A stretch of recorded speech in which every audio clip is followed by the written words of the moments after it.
Exodus chapter 13. Yahweh spoke to Moses, saying, Sanctify to me all the firstborn, whatever opens the womb among the children of Israel, both of man and of animal. It is mine. Moses said to the people, Remember this day, in which you came out of Egypt, out of the house of bondage, for by strength of hand Yahweh brought you out from this place. No leavened bread shall be eaten. Today you go out in the month Abib.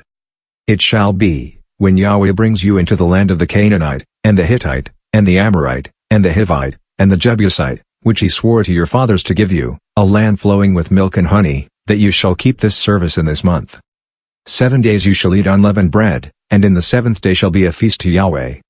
Unleavened bread shall be eaten throughout the 7 days, and no leavened bread shall be seen with you.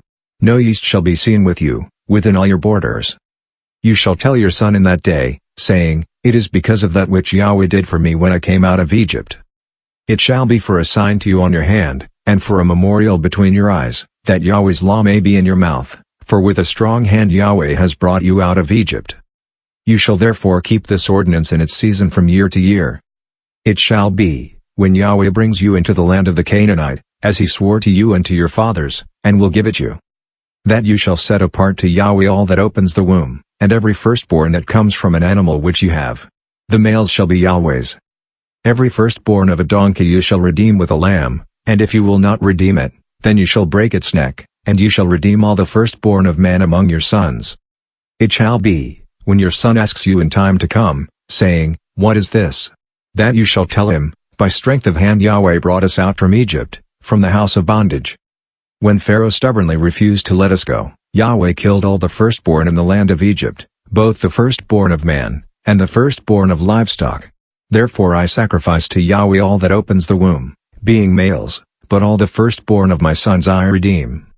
It shall be for a sign on your hand, and for symbols between your eyes, for by strength of hand Yahweh brought us out of Egypt.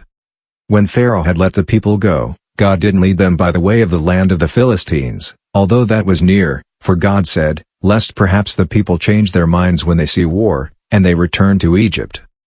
But God led the people around by the way of the wilderness by the Red Sea, and the children of Israel went up armed out of the land of Egypt. Moses took the bones of Joseph with him, for he had made the children of Israel swear, saying, God will surely visit you, and you shall carry up my bones away from here with you. They took their journey from Succoth, and encamped in Etham, in the edge of the wilderness. Yahweh went before them by day in a pillar of cloud, to lead them on their way, and by night in a pillar of fire, to give them light, that they might go by day and by night. The pillar of cloud by day, and the pillar of fire by night, didn't depart from before the people,